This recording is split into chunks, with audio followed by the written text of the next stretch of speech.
Say, hey, I'm scared to fight anybody. And closely, we're both Muslims, we're brothers. We owe each other to fight each other, to elevate our life. Mike, were you really sick this week? What was the problem? I broke my back. What do you mean by that? My back is broken. What, a vertebrae or what portion? Spinal. What makes a good fighter a great fighter? Is it the countless hours at the gym? Putting your body through hell? Maybe it's just pure athleticism. But one thing that we can all agree on is that what makes a pure champion is the willingness to fight. To put yourself in harm's way every day in training just to try and get an edge over your opponent. Every single hour that you spend with the sore muscles and the aches from jiu-jitsu, all that time spent to be able to call yourself a true world champion. And in my opinion, Justin Gaethje is the best at demonstrating true championship mentality. I mean, think about it, the guy is always game, he's always down for a fight. I mean, look, even the way he stares into the camera just gives me chills up and down my spine, you know? I don't know. So how did Justin Gaethje do it? How did he beat El Kukui? Well, one thing is for certain, he carries monstrosity power. I don't think that's a proper adjective. He carries insane power in his right hand. And not even just to mention the right hand, but, I mean, these leg kicks right here, devastating, ended, I mean, more than at least one fight just from leg kicks alone. And I mean, really, the way that he's bullying guys in the UFC and in his other previous fights is just, it's on another level. I mean, they don't call him the highlight for no reason.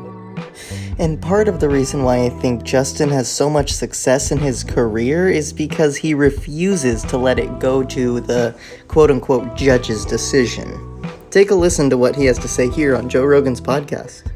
That one statement drives me fucking crazy, because that's not how to fight. That drives me that's the one statement that drives me the most crazy. Yeah. My mom said it once, like, probably 4 years. I was like, Mom, don't you ever say that again. I was like, don't you ever say. And then I told her why. I was like, these guys are trying their hardest. You think they're in their minds like, oh, let's leave it to the judges. Let's leave it to the judges. Like, no, they're just fighting for their life. Right, exactly. You know, and, you know, chance didn't fall in their favor when it comes to a knockout. Whatever you want, however you want. So first things first, we gotta look at the fight. The distance management of Gaethje. Look at this right here. Right here, he's blocking, shelling up perfectly, reading the switch from Tony, and staying in what we call the circle of death. And your circle of death is whenever you can hit your opponent, but he can't get you. And even there, he was perfectly placed to avoid the Imanari roll from Ferguson. And so right here, stiff jab from Gaethje. Really rocks Ferguson on this. Ferguson's trying his best to avoid damage, but he can't read that front jab of Gaethje, which is so technical. The right hand follows.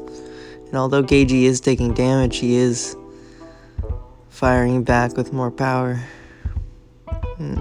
Overwhelming Ferguson. Really bullying Ferguson right here. This is something that is very rare to see for a high-level fighter of Ferguson. It's very rare to see him in a predicament like this. As you can see, I mean, he is getting outclassed. I'm looking for a low shot. Justin's technique is just, it's too much for Tony to handle, you know. At a certain point, you see how it's all coming together for Gaethje, and he just lands so frequently. And then this is the last one to do it, you know, the last few. Tony shakes his head, which I think is so insane that Tony was wanting to keep going, you know, trying to avoid it. He just couldn't keep going. I don't think Tony really would have gotten knocked out per se. I think he would have always had it in him to, you know, keep fighting, and whether Herb was gonna stop it or not. But yeah, as we saw, the constant bullying from Justin was just too much for Ferguson to handle, and overall just got outclassed. You don't have to be Superman to be the best in the world or a world champion in the UFC. You just have to have the right mentality and understand that what you're doing is going to cause pain to yourself. Well, just remember that every single time that you get into the ring, this is your moment, and this is your glory, and this is your fight. So continue with it. Keep up the strength. Keep up the courage. Keep up the knowledge. Don't ever stop fighting for your life.